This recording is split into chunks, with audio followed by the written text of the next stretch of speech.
चलिए भाई, नया चैप्टर शुरू करते हैं। बहुत ही अच्छा चैप्टर है, एनर्जेटिक एंथुजियास्टिक चैप्टर है, काफ़ी वेटेज रखता है। अगर आप ढंग से इसको पढ़ेंगे तो बड़ा मज़ा आएगा आपको। पी ब्लॉक,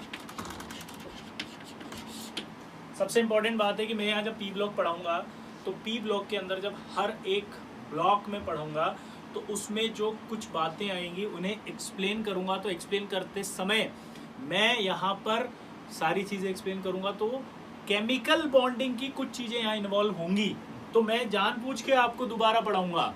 आप ये ना सोचे कि ये तो हमारे को पढ़ा दिया था, बॉन्डिंग में एक्सप्लेन हो चुका है, यहाँ क्यों पढ़ा रहे। ये दिखाने के लिए ही पढ़ाऊंगा कि बॉन्डिंग की वो चीजें यहाँ कैसे कनेक्ट होती हैं। क्या देखने के लिए पढ़ाऊंगा, जल्दी बताओ। बॉन्डिंग की ये चीजें कैसे कनेक्ट होती हैं, समझ गए।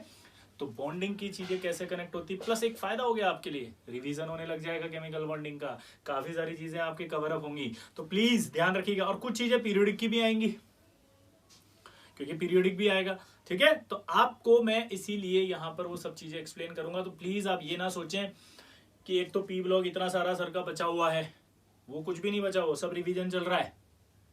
ऑलमोस्ट आपका जो है वो कुछ ही पार्ट ऐसा होगा जो डिफरेंट होगा, तो उसी डिफरेंट पार्ट पर ही आपको फोकस करना है, बाकी आपको अच्छे से एंजॉय करना है रिवीजन के लिए। जैसे पहला पी ब्लॉक में काफी सारे ब्लॉक्स हैं, हम पहला पढ़ रहे हैं थर्ड ए।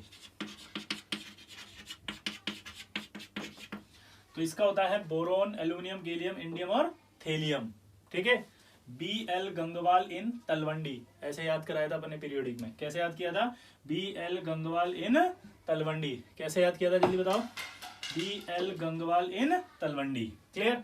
अच्छा, एक खास बात होगी कि जब आप रिवीजन करेंगे और कभी आपने एनसीईआरटी देखी 11th की, तो एनसीईआरटी देखने पर आपको एक छोटा सा डाउट आएगा कि सर जब हमने एनसीईआरटी देखी तो वहां पर थर्ड ए में जो है ये नहीं लिखा हुआ बल्कि कुछ और लिखा हुआ है, और आपने थर्ड ए में ये लिखवाया है।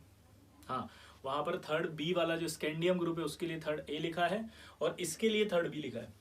ऐसा क्यों सर, आप तो गलत बता रहे हो, या एनसीईआरटी में गलत लिखा है, हम तो कंफ्यूज हो गए। तो इसका आंसर सुने। होता क्या है कि जो पीरियोडिक टेबल थी उसके बारे में एक यूरोपियन अप्रोच था और एक अमेरिकन अप्रोच था। यूरोपियन अप्रोच के अंदर जो अभी आपको बताया वो रखा गया है कि स्कैंडियम वाले ग्रुप को रख दिया था डिफरेंट में और इसको रख दिया था डिफरेंट में। अमेरिकन जो था उसमें डिफरेंट में रखा था और यूरोपियन ने डिफरेंट में रखा था। तो हम जो पढ़ रहे हैं वो ये वाला है और हमारे सिलेबस में यही वाला एक्सेप्टेड है। तो जो एनसीईआरटी ने फोटो लिखा हुआ है दूसरे सिस्टम का लिख दिया, यूरोपियन सिस्टम का, ठीक है। तो अब कंफ्यूजन नहीं आएगा आपको कभी भी, ठीक। अब बात करते हैं सबसे पहले इनकी प्रॉपर्टीज। तो बोरोन की बात करें, बोरोन आपके टिपिकल नॉन मेटल है। ये क्या होता है? टिपिकल नॉन मेटल, ठीक है। इसके बाद अगर हम एल्यूमिनियम की बात करें तो एल्यूमिनियम क्या होता है? मेटल। और ये तीनों एक्सक्लूसिवली मेटल है। एक्सक्लूसिव मेटल मतलब ओनली मेटेलिक कैरेक्टर, और वो भी बहुत हाई मेटेलिक कैरेक्टर होंगे। इसका मतलब अगर सवाल पूछे कि ऊपर से नीचे आने पर मेटेलिक कैरेक्टर बढ़ेगा या घटेगा, तो आप क्या बोलोगे? मेटेलिक कैरेक्टर बढ़ेगा। तो ये अगर सवाल ऐसा आता है तो आसानी से आप कर सकते हैं, यानी कि ग्रुप 13th एलिमेंट की आपको प्रॉपर्टी पता। अब अकरेंस की बात करें तो अकरेंस की बात जब करते हैं तो बोरोन जो होता है वो मेनली आपको पता होगा तो ऑर्थोबोरिक एसिड की फॉर्म में पाया जाता है। किस फॉर्म में पाया जाता है? Occurs as a orthoboric acid H3BO4, और दूसरा पाया जाता है Na2B4O7.10H2O। जी हाँ दोस्तों, बोरेक्स।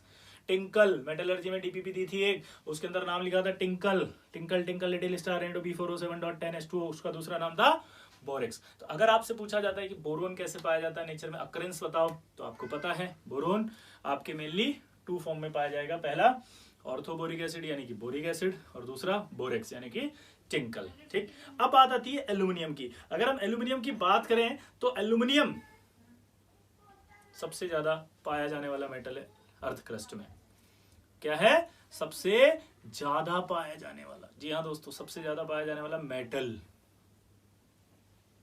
और सबसे ज्यादा पाया जाने वाला एलिमेंट अगर आपको याद हो तो मेटलर्जी में बताया था, ऑक्सीजन होता है, फिर सिलिकॉन होता है, फिर आपका एल्यूमिनियम होता है, फिर आयरन होता है।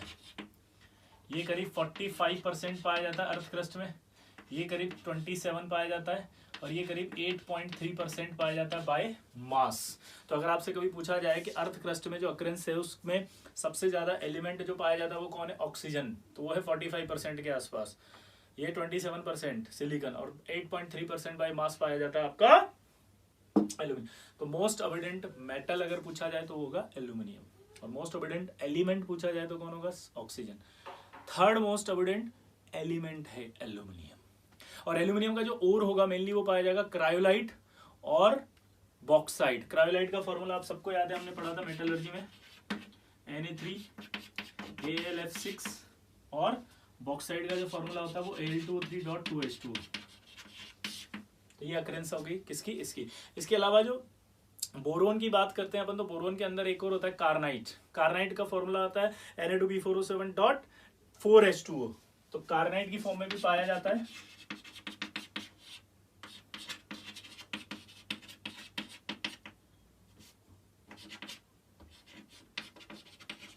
ये ज्यादा इंपॉर्टेंट नहीं है, इसीलिए मेनली दो फॉर्म ज्यादा इंपॉर्टेंट होती है जो हम पढ़ते हैं, बोरिक एसिड और बोरेक्स। तो यहाँ पर अगर आपसे पूछा जाए तो आप बता देंगे आसानी से कि इनकी जो प्रेजेंस है वो कैसी पाई जाएगी। तो यहाँ पर जो प्रेजेंस पाई जाएगी उसके अंदर एक खास बात होती है। खास बात ये कि जो बोरोन है वो बोरोन अपनी नेचर में आइसोटोप्स की फॉर्म में भी मिल रहा है, और इसके दो आइसोटोप्स होते हैं, एक होता है बोरोन 10 और एक होता है बोरोन 11। 11 वाला 81% पाया जाता है, और ये जो पाया जाता है वो 19% पाया जाता है। क्या पाया जाता है?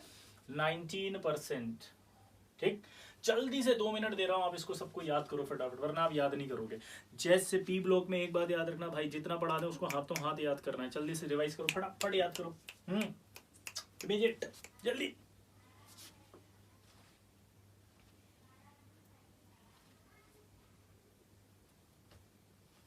हो गया?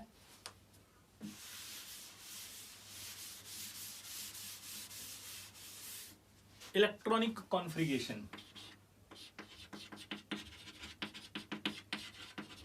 सबको पता है इलेक्ट्रॉनिक कॉन्फ़िगरेशन जनरल होता है NH2NP1। ठीक, अब बात आती है इसकी एटॉमिक साइज की। एटॉमिक साइज आपको याद होगा BL गंगवाल इन तलवंडी। तो अगर आपको याद है तो नीचे आने पर डाउन द ग्रुप साइज बढ़ता है,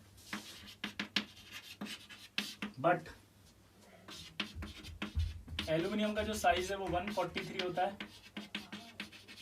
और इसका होता है 135 पिकोमीटर।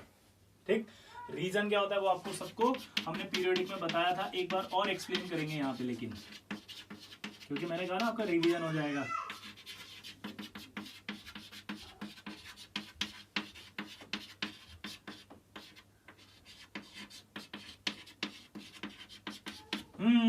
ध्यान से देखिए, ये डी की एंट्री हुई नहीं है गैलियम में। ठीक है, गैलियम में क्या होता है 1:2:2:3 3:3 3d10 4:4p1, डी आ गया। अब जब डी की एंट्री होती है तो क्या होता है जरा देखना, ये न्यूक्लियस है और ये डी आ गया, ये 4s और 4p है,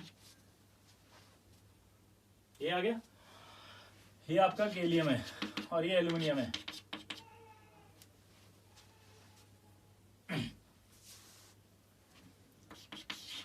और ये आपका आ गया एल्यूमिनियम। एल्यूमिनियम के अंदर जो आपका शेल आएगा, आउटर शेल, वो आएगा 3s3p। इसके अंदर जो आएगा वो डी। क्लियर? डी में आते हैं 10 इलेक्ट्रॉन, 10 इलेक्ट्रॉन आएंगे तो न्यूक्लियस में क्या बढ़ेगा? 10 प्रोटॉन। ये 10 प्रोटॉन जब बढ़ेंगे तो उनको रोकने की जो पावर होगी वो डी में नहीं होगी। डी में नहीं होगी तो डी, क्योंकि डी की शील्डिंग पावर कम होती है, तो ये अट्रैक्शन सीधा अपने आउटर शेल पे लगेगा। आउटर शेल पे लगता है और इसको खींचता है अपनी ओर। अपनी ओर खींचने की वजह से क्या होता है, इसका साइज छोटा होने लगता है और वो गैलियम से भी छोटा, एल्यूमिनियम से भी छोटा हो जाता है। तो इसीलिए इसको बोलते हैं due to poor shielding effect of 3D subshell. Gallium का साइज छोटा होने का रीजन आपका आएगा due to poor shielding effect of 3D subshell या स्कैंडाइड कॉन्ट्रैक्शन, क्योंकि डी की जो एंट्री होती है वो स्कैंडियम से होती है, तो इसलिए स्कैंडाइड कॉन्ट्रैक्शन नाम भी देते हैं। पीरियोडिक के अंदर आया था ये। अब आप ऑर्डर बताओ फटाफट, तो क्या बनेगा? गैलियम, फिर क्या बनेगा? एल्यूमिनियम, फिर क्या बनेगा? इंडियम, फिर क्या बनेगा? थेलियम। ठीक है, तो ये आपका साइज का ऑर्डर आएगा। क्लियर? साइज के ऑर्डर के बाद आपको पता आयनाइजेशन एनर्जी का ऑर्डर है।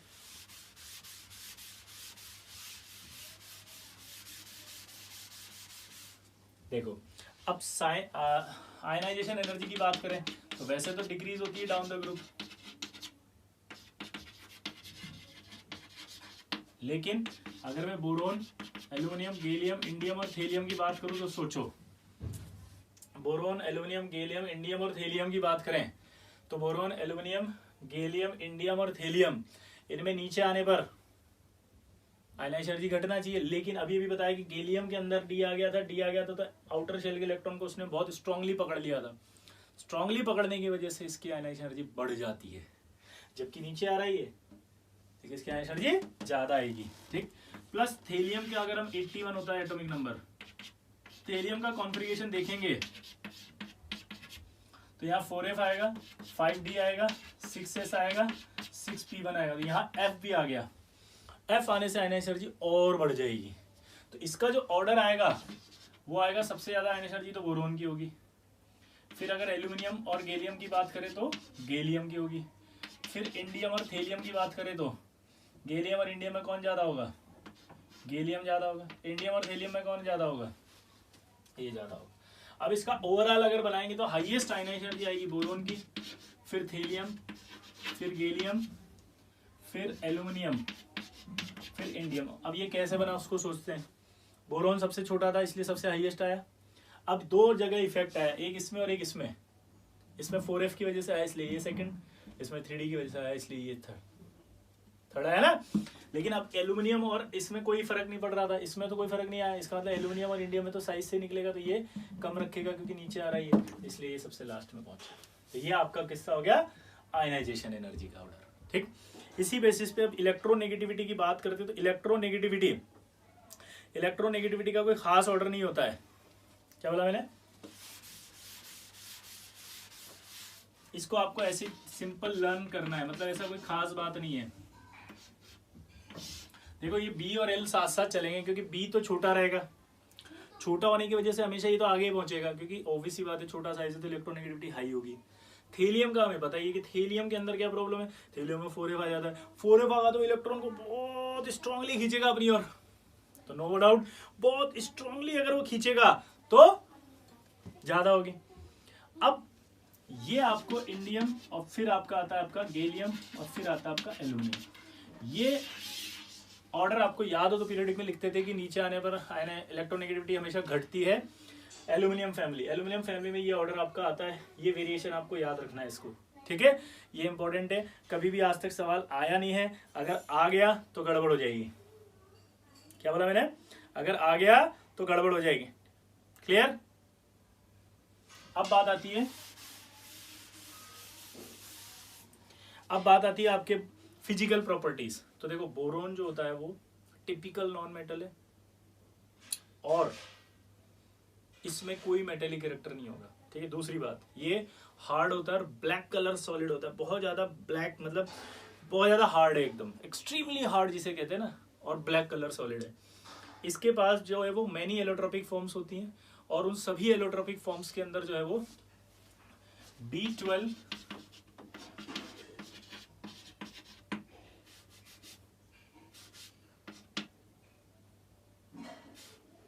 आइकोसाहेड्रल, क्या बोला मैंने?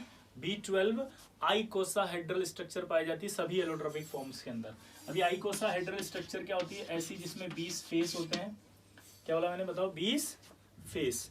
अगर मैं आपसे ऐसे पूछूं कि आइकोसाहेड्रल स्ट्रक्चर होती क्या है तो आपको डाउट आएगा। तो फिजिकल केमिस्ट्री में अगर आपको याद हो तो आपको थर्मोडायनेमिक्स जब पढ़ाई जाती है तो उस थर्मोडायनेमिक्स के अंदर आपको बताया जाता है एक आइसोसाहेड्रल स्ट्रक्चर के बॉन्ड तोड़ के क्वेश्चन पूछा जाता है। ठीक है, नहीं पता तो नेट पे डाल के देख लेना, दिख जाएगी। ठीक, तो मैंने लिखा भी था 20 तो फेसेस होंगे और इसमें 12 कॉर्नर्स होंगे।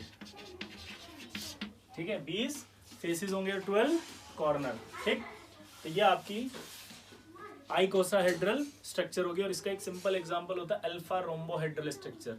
ये कोई आपको समझना नहीं है, फिजिकल केमिस्ट्री में आता है, वहीं से आपको सब करना है। बस अभी के लिए लर्न करना है 2-3 बातें क्योंकि फिजिकल प्रॉपर्टी। आइकोसा रोम्बोहेड्रल इसका एक सिंपल एग्जांपल है। ठीक है, अगला अब हम बात करते हैं कि जो बाकी मेटल्स हैं वो रेस्ट जो है वो सॉफ्ट होते हैं। बोरोन हार्ड था, एक्सट्रीमली हार्ड कलर और ब्लैक कलर सॉलिड था, और बाकी जो होते हैं वो क्या होते हैं? सॉफ्ट। बोरोन नॉन मेटल था, बाकी सब क्या है? मेटल्स। लो मेल्टिंग पॉइंट वाले मेटल्स हैं। कैसे हैं? लो मेल्टिंग वाले और हाई कंडक्टिविटी वाले। रीजन मेटल्स है सारे। तो बाकी मेटल की बात करें तो क्या हुआ, बाकी मेटल्स की बात करें तो क्या हुआ, सॉफ्ट हुए, लो मेल्टिंग पॉइंट हुआ और हाई इलेक्ट्रिकल कंडक्टिविटी हुआ। लो मेल्टिंग पॉइंट होता है उसमें भी गैलियम जो होता है एक अनयूजुअल बिहेवियर रखता है मेल्टिंग पॉइंट को लेके, और इसका मेल्टिंग पॉइंट होता है 303। सवाल पूछेगा अनयूजुअल मेल्टिंग पॉइंट क्यों होता है, तो क्रिस्टलाइन स्ट्रक्चर की वजह से वेरिएशन आता है। क्या आएगा, क्रिस्टलाइन स्ट्रक्चर की वजह से वेरिएशन, और ये 303 केल्विन। तो जो गैलियम होगा वो 303 केल्विन पर मेल्ट हो जाता है, और समर में ऑब्वियसली बात है इससे ज्यादा टेम्परेचर होता है गर्मियों में, तो लिक्विड स्टेट में भी पाया जा सकता है। तो गैलियम के लिए अगर आपसे पूछे तो क्या बोलेंगे आप कि गैलियम जो होता है लो मेल्टिंग पॉइंट या unusual behaviour of low melting point रखता है, और लिक्विड स्टेट में भी पाया जा सकता है, किसमें, समर में। ठीक, डेंसिटी की बात करें तो डेंसिटी आपकी जो है वो इंक्रीज होगी डाउन द ग्रुप। क्या होगी, इंक्रीज, यानी आप अगर बोरोन से लेकर के थेलियम तक बात करोगे तो आपकी जो है वो इंक्रीज होगी सीधी, कोई टेंशन नहीं है इसमें। ठीक, इसके बाद आता है मेल्टिंग पॉइंट और बॉइलिंग पॉइंट। देखो मेल्टिंग पॉइंट और बॉइलिंग पॉइंट जो होते हैं ना वो हमेशा क्रिस्टलाइन स्ट्रक्चर पर डिपेंड करते हैं, वेरिएशन पर डिपेंड करते हैं। तो वेरिएशन पर डिपेंड क्यों करते हैं, उसका रीजन क्या है, रीजन क्या है वो देखना। कि जैसे मान लीजिए अपन ने कहा बोरोन फिर थेलियम, ये तो मैंने कहा था दोनों एक साथ चलेंगे, यहां तक तो कोई लफड़ा ही नहीं है। ठीक है, चेंज आएगा अब और अब, यहां पर फिट करना है आपको। अब जो फिट करना है उस फिट करने में यहां पर जो आएगा ये थेलियम आ गया बोरोन के बाद। ठीक है, बोरोन के बाद जो थेलियम आएगा, लेकिन थेलियम जो आएगा वो किसके अंदर आता है, अगर आपको याद हो तो हमने बोरोन के बाद जो थेलियम की प्रेजेंस कही थी वो कही थी अभी इलेक्ट्रोनेगेटिविटी में। तो जब मेल्टिंग पॉइंट के अंदर आएगा तो ये आपको क्लियर याद रखना है कि यहाँ पर ये ऐसे साथ नहीं आएंगे। रीजन कि पैकिंग पर डिपेंड करता है, तो अट्रैक्शन वाला जो फैक्टर है आप लगाएंगे दिमाग में से वो नहीं लगाना है। क्लियर हो गया सबको। तो यहाँ पर जब मेल्टिंग पॉइंट और बॉइलिंग पॉइंट की बारी आएगी तब तो क्लियर है, ये दोनों रहेंगे क्योंकि ये आपका नॉन मेटल है और ये मेटेलिक कैरेक्टर। ठीक, अब नीचे आने पर आपको पता था क्या हो रहे थे, सॉफ्ट हो रहे थे, ये लो मेल्टिंग पॉइंट वाले हो रहे थे। तो जो लो मेल्टिंग पॉइंट वाले होंगे, अभी बोला ही था जस्ट, तो लो मेल्टिंग पॉइंट वाले होंगे तो हाई मेल्टिंग पॉइंट तो हो ही नहीं सकता, तो इन दोनों का तो हाई है। ठीक है, अब बाकी में मेटेलिक कैरेक्टर बढ़ रहे हैं। तो जो मेल्टिंग पॉइंट होगा उसमें आप सोचो थर्ड नंबर पे कौन आना चाहिए अपने हिसाब से, दिमाग की बत्ती जले अगर, तो आपको पता लगना चाहिए कि यार कौन आएगा। तो ऑब्वियस सी बात है कि थेलियम आएगा, और यहां उल्टा हो जाता है बॉइलिंग पॉइंट में, यहाँ गैलियम आ जाता है, ये इंडियम फिक्स रहेगा और ये थेलियम आ जाता है। तो ये आपको याद रखना पड़ेगा, वैसे एग्जाम में कभी नहीं पूछे जाते और ना कभी आएंगे, इसलिए आपको टेंशन नहीं लेनी है। तो बीएल तक तो फिक्स है, यहाँ पर इंडियम ही फिक्स आ गया, बस इंटरचेंज हो रहे थेलियम और गैलियम। ठीक है, मेल्टिंग पॉइंट के बाद आता है आपका नॉन मेटेलिक कैरेक्टर। अगर आपसे पूछे नॉन मेटेलिक कैरेक्टर तो आप क्या बोलोगे, नीचे आने पर क्या हो रहा है, घट रहा है क्योंकि मेटेलिक कैरेक्टर बढ़ रहा है।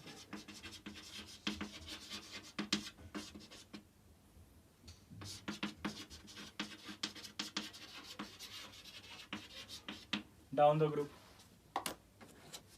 अच्छा, अगर आपसे बोले कि इलेक्ट्रोपॉजिटिव कैरेक्टर, तो इलेक्ट्रोपॉजिटिव कैरेक्टर की बात करो तो इलेक्ट्रोपॉजिटिव कैरेक्टर क्या होगा, इंक्रीज होगा down the group. Normal case में तो इंक्रीज ही बोलोगे, क्यों बोलोगे, क्योंकि आपको पता है नीचे आने पर एनर्जी का वेरिएशन आएगा और मेटेलिक कैरेक्टर बढ़ेगा। तो मेटेलिक कैरेक्टर बढ़ने की वजह से इलेक्ट्रोपॉजिटिव कैरेक्टर इनका इंक्रीज होता है डाउन द ग्रुप। और इलेक्ट्रोपॉजिटिव कैरेक्टर अकेला आयनाइजेशन एनर्जी पे डिपेंड नहीं करेगा। ठीक, अपन ने पीरियोडिक टेबल के अंदर पढ़े थे बहुत सारे फैक्टर, बॉन्ड नेबर साइकिल बनाया था, हाइड्रोजन एनर्जी की बात की थी। ठीक है, उन पे भी डिपेंड करता है। तो नॉर्मल ट्रेंड बोलते हैं हमेशा इंक्रीज होता है डाउन द ग्रुप। ठीक, इसके बाद आपसे आता है केमिकल प्रॉपर्टीज। तो केमिकल प्रॉपर्टीज में सबसे पहला ऑक्सीडेशन स्टेट की बात करते हैं। तो देखो बोरोन जो होता है ना 1s2 2s2 2p1 रखता है। बोरोन अगर आप देखेंगे तो 2s2 2p1 होगा तो 3 इलेक्ट्रॉन है, एक इलेक्ट्रॉन निकालेंगे आउटर शेल, दूसरा इलेक्ट्रॉन भी निकालोगे आउटर शेल, तीसरा निकालोगे तो हीलियम जैसा कॉन्फ़िगरेशन आएगा। तो इसकी जो first ion energy, second ion energy, third ion energy, तीनों का जो सम होगा वो बहुत हाई होगा। बहुत हाई होगा मतलब रिक्वायर्ड एनर्जी बहुत ज़्यादा होगी, इसलिए ये कभी भी ऐसे ट्राई पॉजिटिव कैटायन की फॉर्म में नहीं मिलता। और अगर ट्राई पॉजिटिव कैटायन की फॉर्म में नहीं मिलेगा तो ये आयनिक नहीं बनाएगा कभी भी, और अगर आयनिक नहीं बनाएगा तो इसके सारे कंपाउंड क्या होंगे, कोवेलेंट। तो तो पहला डाउट यहां से आएगा कि तीनों आयनाइजेशन एनर्जी का सम हाई होने की वजह से बोरोन कभी भी ट्राईवेलेंट केटायन की फॉर्म में नहीं पाया जाता। ये जो आपका केटायन मिल रहा है इस केटायन की फॉर्म में नहीं पाया जाता, इसलिए ये कोवेलेंट कंपाउंड बनाता है और सिर्फ एक ही ऑक्सीडेशन स्टेट शो करेगा +3, +1 शो नहीं करता। लेकिन अगर आपको याद हो तो हमने केमिकल बॉन्डिंग में पढ़ा था कि बाकी जो थे वो +1 +3 शो करते थे और down the group lower oxidation state ज्यादा स्टेबल थी। डाउन द ग्रुप क्या था? Down the group lower oxidation state stable हो गई थी। डाउन द ग्रुप क्या हो गया था बताओ? लोअर ऑक्सीडेशन स्टेट स्टेबल थी।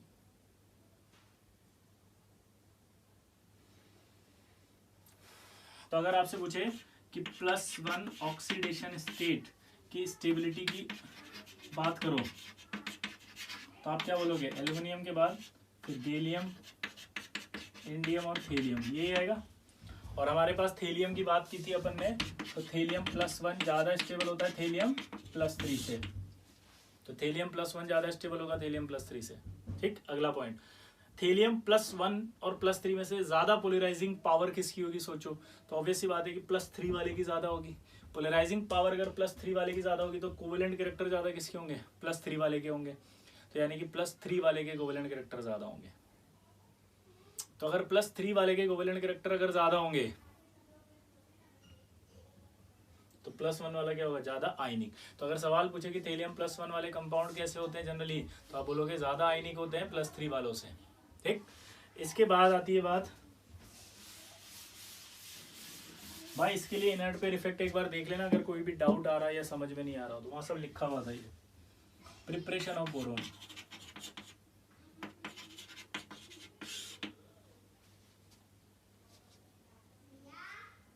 प्रिपरेशन ऑफ बोरोन की जब बात करते हैं तो 3 तरह से की जाती है। पहला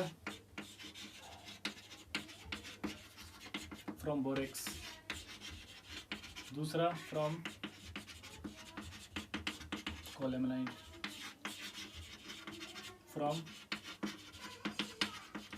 बोरिक एसिड। ठीक है, और इससे पहले आपको एक हीटिंग इफेक्ट आपको सॉल्ट के अंदर पढ़ाया था मैंने, heating effect of boric acid. इसको यहां पर आपको याद करना पड़ेगा कि जरूरत पड़ेगी इसकी। 100 डिग्री पर हीट करेंगे तो HbO2, 140 पर हीट करेंगे तो H2B4O7 और H2B4O7 सॉरी O7 को अगर हाई टेम्परेचर पे हीट करेंगे तो आ जाएगा आपका B2O3। ये हीटिंग इफेक्ट अपन ने पढ़ा था सॉल्ट में और इसका की पॉइंट भी था। 100 डिग्री है एक, तो एक है तो एक बोरोन था, 4 है तो 4 बोरोन था, तो यानी कंफ्यूजन ही नहीं होगा इसमें और इसमें। इसका नाम बताया था अपन ने मेटाबोरेट, इसका नाम बताया था टेट्राबोरेट या पायरोबोरेट। ठीक है, ये क्लियर हो गया माइंड में? चलो हीटिंग इफेक्ट याद करो फटाफट, दिमाग उठाओ। H3BO3 को अगर 100 डिग्री पर हीट किया तो क्या बनेगा? HbO2। HbO2 का नाम क्या होता है बताओ? मेटाबोरेट। HbO2 को 140 पर हीट किया तो क्या बनेगा? H2B4O7। इसका नाम बताओ? टेट्राबोरेट। और H2B4O7 में अगर हाई टेम्परेचर पे हीट करेंगे तो क्या बनेगा? B2O3, boric acid. Clear? Heating effect of H3BO3 याद हो गया। अब हम प्रिपरेशन ऑफ बोरोन पढ़ रहे हैं। तो प्रिपरेशन ऑफ बोरोन जो स्टार्ट होगी वो कहां से होगी? From borax.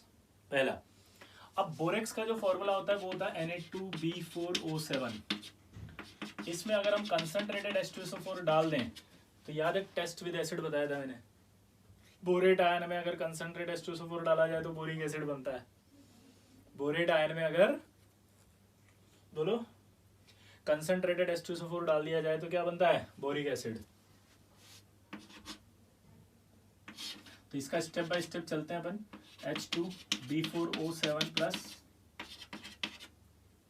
HSO4 माइनस बन गया Na, ठीक। और ये जो H2B4O7 है, पानी पड़ा रहता है ना, उस पानी से हाइड्रोलाइज्ड होकर के बनाता है बोरिक एसिड। ये तो कैंसिल हो गया। तो हमारे पास फाइनली अगर आप देखो तो क्या बन गया है, Na2B4O7 plus concentrate H2SO4 plus boric acid plus NaHSO4। अब बात आती है बोरिक एसिड की। तो भाई मेरे बोरिक एसिड, ध्यान से सुनना, मेरे को प्रिपरेशन ऑफ बोरोन करना है ना, उसकी 2 स्टेप्स होती हैं। आप एनी हाउ क्या करना है बताओ, एनी हाउ आप एनी हाउ क्या बना लो, देखो B2O3,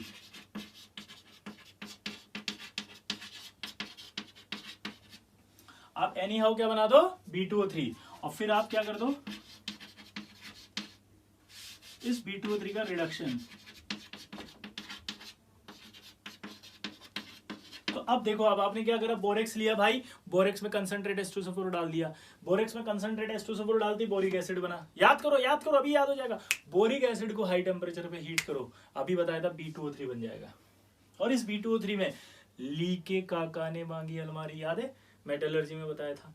लीके काका ने मांगी अलमारी वालों में सबसे ऊपर जो थे वो स्ट्रॉन्ग रिड्यूसिंग एजेंट थे, उनमें से उठा के कोई भी एलिमेंट यहाँ ले लिया तो वो रिड्यूस कर देंगे, वो रिड्यूस कर देंगे तो रिडक्शन हो जाएगा, आया ना, वो रिड्यूस कर देंगे तो क्या हो जाएगा, रिडक्शन।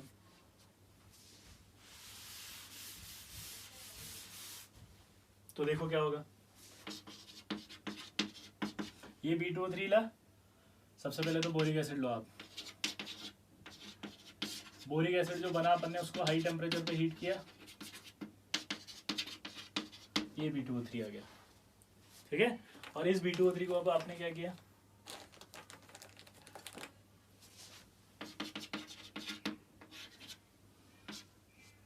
रिड्यूस करा दो, लिथियम ले लो, सोडियम ले लो, एल्यूमिनियम ले लो, पोटेशियम ले लो, कोई भी ले लो, रिड्यूस होके बोरोन बन जाएगा, Li2O, Na2O, L2O3, K2, कुछ भी बन जाएगा, ये बोरोन आ गया। क्लियर क्लियर, तो ये आपके पास बोरोन आ गया, आया ना। इस तरह से हम प्रिपेयर कर लेते हैं किसको, बोरोन को, ठीक।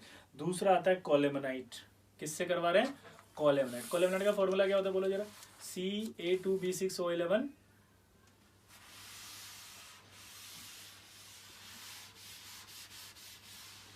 और इस कॉलेमनाइट की रिएक्शन कराई जाती है Na2CO3 से। सेकंड पढ़ रहे हैं हम फ्रॉम कॉलेमनाइट, ये बहुत इंपॉर्टेंट है, पैराग्राफ आता है इसमें एडवांस में, सीधा सीधा पैराग्राफ बन जाता है और खट से आंसर निकाल देते हैं अपन, ठीक है। तो ये आपका कॉलेमनाइट है, इसकी Na2CO3 से रिएक्शन कराई जाती है। तो Ca2B6O11 की Na2CO3 से रिएक्शन कराई अपन ने, जैसे रिएक्शन कराएंगे तो सबसे पहले तो बनेगा CaCO3 NaBO2 प्लस Na2B4O7। अब ये होता है वाइट प्रेसिपिटेट, ठीक है, और ये होते हैं सॉल्युबल, क्या होते हैं, soluble.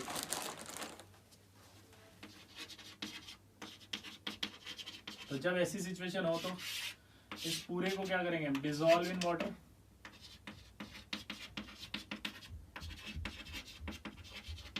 Dissolve in water and filtered, dissolve in water and filtered. अब इसको फिल्टर कर लिया, फिल्टर करते ही CaCO3 तो आ गया वाइट प्रेसिपिटेट में,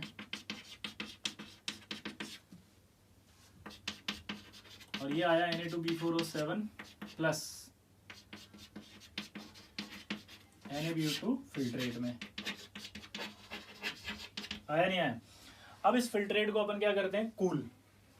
ये जो फिल्ट्रेट है, इस फिल्ट्रेट को क्या किया, कंसंट्रेट कर दिया और कूल कर दिया।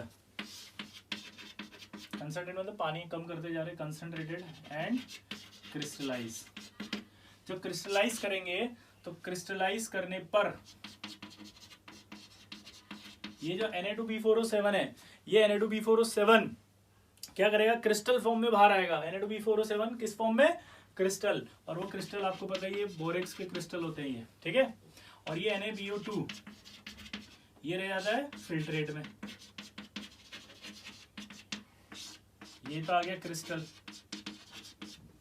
क्रिस्टलाइज किया तो, और ये आ गया फिल्ट्रेट। यार इस फिल्ट्रेट में पास करते हैं CO2 gas, CO2 gas pass करते हैं तो ये बनता है Na2B4O7 वापस प्लस Na2CO3, ये Na2CO3 रीयूज हो जाता है, ठीक है। अब दिमाग लगाओ, इसमें जो बोरोन था सारा का सारा वो इन दोनों में आया, इन दोनों के बोरोन को हमने क्या करा, क्रिस्टलाइज किया, कंसंट्रेट करके क्रिस्टलाइज आउट किया तो बोरेक्स का क्रिस्टल आ गया। फिर इसमें पास किया CO2 गैस को तो वापस आपके बोरेक्स का बन गया, और Na2CO3 बन गया। वापस क्रिस्टलाइज करेंगे तो बोरेक्स क्रिस्टल आ जाएगा। हमने सारा जो बोरोन था कोलेमेनाइट का वो सारा हमने बोरेक्स में ले लिया। और अब आगे की कहानी आपको पता है कि बोरेक्स में कंसंट्रेट H2SO4 डालोगे बोरिक एसिड बनेगा, बोरिक एसिड को हाई टेम्परेचर पे हीट करोगे B2O3 बनेगा, B2O3 का रिडक्शन कराओगे बोरोन बन जाएगा, B2O3 का रिडक्शन कराओगे तो बोरोन बन जाएगा। क्लियर। तीसरा मेथड मैंने कराया था बोरिक एसिड से, और बोरिक एसिड से मेथड में आपको कुछ पढ़ाने की जरूरत नहीं है, क्योंकि बोरिक एसिड को हाई टेम्परेचर पे हीट करेंगे तो B2O3 बनेगा, और B2O3 में वापस से अपन लिथियम, सोडियम, पोटेशियम, एल्यूमिनियम अगर ये डाल देंगे तो वो रिड्यूस हो जाएगा, ठीक है।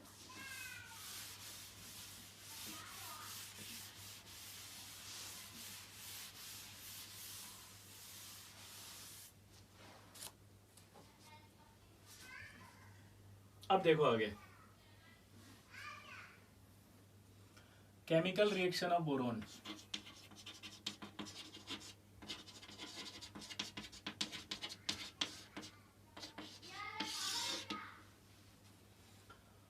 बोरोन एक नॉन मेटल है। अगर आपको याद हो तो ली के काका ने मांगी अलमारी, money generator, car, fridge, CD को नी स्नेह, ये रिएक्शंस कराई थी। क्वालिटेटिव एनालिसिस के अंदर रेडॉक्स रिएक्शन कराई थी। उस रेडॉक्स रिएक्शन के अंदर मैंने आपको क्लियर कहा था कि जो हाइड्रोजन के नीचे होते हैं वो रिएक्ट नहीं करते हैं नॉन ऑक्सीडाइजिंग एसिड से, यहाँ भी नहीं करेंगे। मैं एक बार फिर बताऊंगा, 15वां ग्रुप आएगा ना, 15th ग्रुप नाइट्रोजन, वहां दोबारा मेरे को पढ़ाना पड़ेगा ये सारा, क्योंकि उसकी सारी रिएक्शन वही है, तो मैं वहां पे वापस पढ़ाऊंगा। तो प्लीज मैंने आपसे इसीलिए कहा था कि केमिकल ये पी ब्लॉक जो चलेगा उसको ये मत सोचना कि इतना सारा बाकी है, हमारा सिलेबस तो हुआ ही नहीं, हमें इतना सारा सिलेबस अभी तक नहीं करवाया इन्होंने। मतलब मैं आपके लिए ये करूंगा कि यार वापस से अच्छे से हर एक चीज एक्सप्लेन कर दूं, तो आप उसको प्लीज इस तरह से नेगेटिव ना लें यार, क्योंकि पता है नेगेटिव लेने से क्या हमारा भी डिमोटिवेट हो जाते हैं हम भी। आप पॉजिटिव ले, एनर्जी की जरूरत है। अब मिलके देखो, अब हमें रिजल्ट लाना है तो आपका साथ हमें चाहिए यार। ये मत सोचो कि सिर्फ आप सोचोगे या हम सोचेंगे अलग अलग जिससे रिजल्ट आएगा, नहीं, आपको भी उसी एनर्जी के साथ सोचना है, हमें भी उस एनर्जी के साथ सोचना है, तभी रिजल्ट आएगा। तो आपसे रिक्वेस्ट है कि ये ना सोचें, क्योंकि वो क्या है ना, मैं मतलब जब एक्सप्लेन करूंगा तो 1 घंटे से आगे भी जा सकती है चीजें, तो मैं एक्सप्लेन करने में दिमाग लगाऊंगा अब, क्योंकि मैं तो रिवाइज करा रहा हूँ। ये सोचूंगा भाई अगर कहीं इनर्ट पेयर आ गया और मैंने दोबारा इनर्ट पेयर अच्छे से समझा दिया, कहीं पर वो रेडॉक्स रिएक्शन आ रही है जिससे वो केमिकल बॉन्डिंग की पी ब्लॉक की शीट में जितनी रिएक्शन है वो सारी एक्सप्लेन हो रही है, तो मैं तो वही वापस पढ़ा दूंगा ना। रादर देन अगर जल्दी सिलेबस खत्म करना है तो मैं एक लाइन बोल दूंगा, ये पढ़ाया था हटाओ, ये भी पढ़ाया था हटाओ, ये पढ़ाया था हटाओ, ये तो मैं 2-3 लेक्चर में खत्म कर दूंगा पी ब्लॉक। तो होगा क्या, जिस दिन मैं बोलूंगा पी ब्लॉक खत्म, उसके बाद होगा रिवीजन, तो वो तो एक ही बात हुई ना यार। तो प्लीज अभी ये मत सोच, क्योंकि मेरे को मतलब समझ रहे हो, अगर मैं अच्छे से एक एक चीज एक्सप्लेन करूंगा तो पी ब्लॉक आई थिंक मेरे हिसाब से, जैसे अभी ये लेक्चर आज अपलोड होगा, ये वाला लेक्चर आज अपलोड होगा, तो मान लीजिए आपका कल मिलेगा आपको ये शायद, हाँ है ना, कल ये मिलेगा, तो कल के बाद यानी कि आपके ऑलमोस्ट आपकी 3 तारीख हो जाएगी, तो 3 के बाद 4, 5, 6 मैं डेली दूंगा आपको पी ब्लॉक, ठीक है, क्योंकि ऑल्टरनेट देंगे तो 6-7 लेक्चर के बाद आपका डबल हो जाएगा। तो मैं चाहता हूँ दिवाली से पहले अच्छे से कंप्लीट हो जाए, तो डेली हम देते रहेंगे और आप डेली इसको अच्छे से करते रहना। आप प्रेशर मत लेना बिल्कुल भी, क्योंकि सब रिवीजन में है ये नहीं है कि पी ब्लॉक बाकी है, सब रिवाइज होगा, आपको फील आएगा जब आप पढ़ेंगे। तो चुपचाप कहीं ऑक्सी एसिड्स आएंगे, कहीं मैं ऑक्सी एसिड की स्ट्रक्चर बनाना सिखा दूंगा वापस से, तो वो सब रिवीजन होगा। इट इज नॉट अ कि भाई कोर्स बाकी है, मेंटेलिटी चेंज करनी है आपको बस अपनी, ठीक है। चलिए, तो ये भी जैसे सब पढ़ा रखा है, देखना कैसे मैं बताता हूँ। हाइड्रोजन के नीचे तो अगर हाइड्रोजन के नीचे कोई होता है तो नॉन ऑक्सीडाइजिंग एसिड्स से रिएक्ट नहीं करता, और नॉन ऑक्सीडाइजिंग एसिड था डाइल्यूट HCl, कंसंट्रेट HCl और डाइल्यूट H2SO4। तो हाइड्रोजन के नीचे वाले रिएक्ट नहीं करते, इसका मतलब ये तीनों से रिएक्ट नहीं करेगा। लेकिन मैंने आपको क्या कहा था, ऑक्सीडाइजिंग एसिड से रिएक्ट कर लेगा। ऑक्सीडाइजिंग एसिड की बात करते हैं अगर अपन, तो कंसंट्रेटेड H2SO4 बताया था, और उसका जो प्रोडक्ट होता है एक फॉर्म ऑफ ऑक्सी एसिड होता है, तो आपका H3BO3 प्लस SO2 बन जाएगा। अगर मैं कंसंट्रेट HNO3 से कराऊंगा तो भी वही बनेगा, एक form of oxy acid plus NO2। लेकिन अगर इसी फैमिली का एल्यूमिनियम याद है तो मैंने करवाया था कंसंट्रेट HNO3 से, तो वो Al2O3 की पैसिव लेयर बना रहा था। और हमने ये भी कहा था कि क्रोमियम और aluminium do not react further with concentrated HNO3 because they form protective layer of their oxide. याद है, पैसिव लेयर या प्रोटेक्टिव लेयर या इनर्ट लेयर बना लेते हैं। ठीक, ये हो गई, इससे हो गई, ये इससे हो गई। अब बात की थी अपन ने वाटर से, ये भी मैंने सॉल्ट के अंदर बताया था कि वाटर अगर कोल्ड या हॉट लेंगे तो रिएक्शन नहीं होगी, लेकिन अगर बोरोन को खुद को रेड हॉट ले लेंगे तो रेड हॉट लेने पर रिएक्शन हो जाएगी और B2O3 प्लस H2 निकल जाएगी। ये सारी रिएक्शन एक्सप्लेन की हुई थी बोरोन की। अगर आप नहीं भी पढ़ा था मैं, और अगर आप सॉल्ट के अंदर वो रेडॉक्स रिएक्शन पढ़ के जाते तो ये सारी रिएक्शनें बन रही हैं आपसे, हाँ या ना। अब देखो इधर, अगर मैं बोरोन की रिएक्शन कराता हूँ NaOH से तो ये बनता है सोडियम मेटाबोरेट प्लस H2, और एल्यूमिनियम की कई बार करा रखी है, इनसे कराएंगे तो क्या बनेगा, ये NaAlO2 प्लस H2। ठीक है, इसी तरह से गैलियम, इंडियम और थेलियम ये भी रिएक्ट कर लेते हैं। ठीक है, ये भी रिएक्ट करते हैं, react with NaOH and produce hydrogen. तो ये भी आपके रिएक्ट करके क्या कर रहे हैं, प्रोड्यूस हाइड्रोजन। ठीक है, और डाइल्यूट एसिड से भी रिएक्ट कर रहे हैं। अगर आप यहाँ लिखते हो जैसे आपके ये भी रिड्यूसिंग एजेंट है, तो उससे भी रिड्यूस करके ये H2 बना रहे हैं। अच्छा, एक खास बात और, अगर आपको याद हो तो यहाँ गैलियम और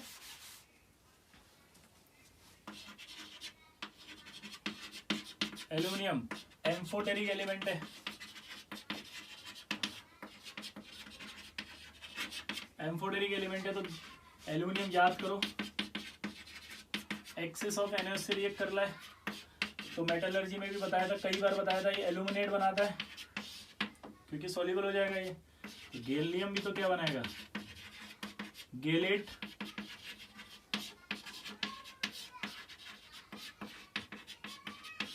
इसका नाम होगा एल्यूमिनेट, इसका नाम होगा गैलेट। तो यानी कि गैलियम भी अगर आप एक्सेस ऑफ NaOH लेते हैं तो क्या बनाता है, बोलो, गैलेट्स। ठीक है, तो ये रिएक्शन को एयर से रिएक्शन कराओगे आप तो वही एयर मतलब B2O3 से बना देगा ये रिएक्ट करके। ठीक है, ऑक्सीजन से डायरेक्ट। तो अपन डायरेक्ट नॉन मेटल से रिएक्शन कर लेते हैं इसकी। नॉन मेटल्स के साथ बोरोन कैसे कैसे रिएक्ट करेगा देखो। अगर मैं O2 से कराऊंगा तो ऑक्साइड, नाइट्रोजन से कराऊंगा तो ये Bn, और आपको Bn बोरोन नाइट्राइड याद होगा, हमने केमिकल बॉन्डिंग में पढ़ा था। बोरोन नाइट्राइड जो होता है ये 2D शीट लाइक स्ट्रक्चर होता है, और अगर इस बोरोन नाइट्राइड को मैं 3000 डिग्री सेंटीग्रेड पर हीट कर दूं तो ये बन जाएगा। ये शुरू में से कैसा होता है, 2D शीट लाइक स्ट्रक्चर। ये होता है प्लेनर, ये होता है आपका 3D नेटवर्क लाइक स्ट्रक्चर, और ये होता है नॉन प्लेनर। इसको बोरोन नाइट्राइड भी बोलते हैं।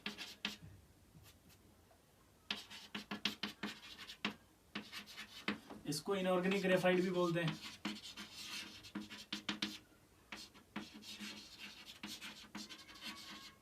इनऑर्गेनिक ग्रेफाइट के अलावा इसका एक नाम और था, बोराजोन। याद है बोराजोन, जोन जोन काला, ग्रेफाइट काला, दोनों को मिला डाला और आंसर पा डाला। क्योंकि बोराजाइन भी होती है, बोराजोल भी होती है, वो होती है इनऑर्गेनिक बेंजीन, H3B3। याद है, याद है। तो बोराजाइन होती है वो, ये बोराजोन है। तो मैंने इसका की पॉइंट क्या बताया, बोराजोन, जोन काला, ग्रेफाइट काला, दोनों को मिला डाला और आंसर पा डाला। ठीक है, क्लियर सबको। तो यहां पर आपका ये आ गया बोराजोन। ठीक, अब ये 3D नेटवर्क लाइक स्ट्रक्चर होता है और हार्डर देन डायमंड होता है।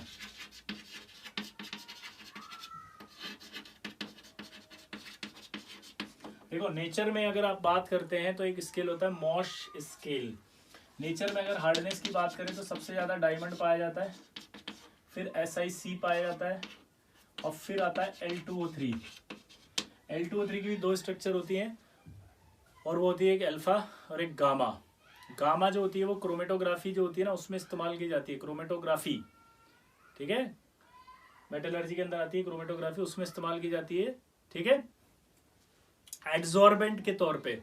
और ये अल्फा जो होता है वो बहुत हार्डर होता है, इसका नाम होता है कार्बोरंडम।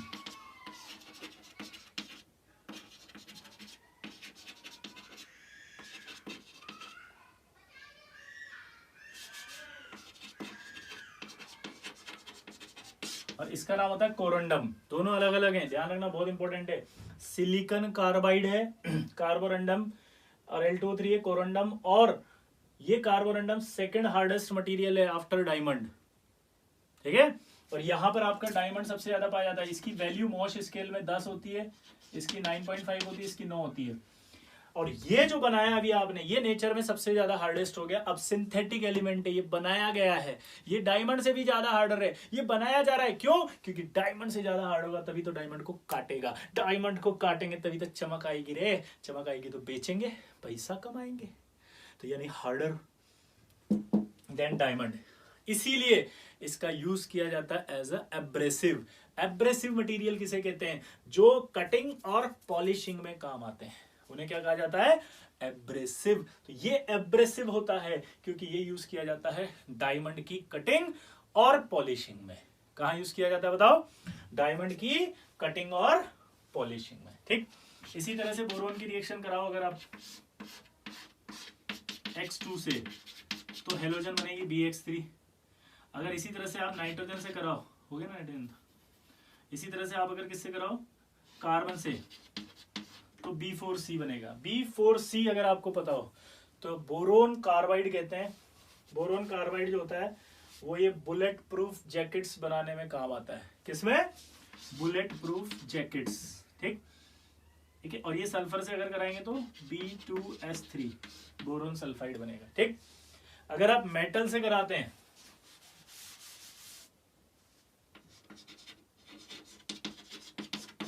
तो जैसे क्रोमियम आया तो CrB बनेगा, मैग्नीशियम से आया तो Mg3B2 बनेगा।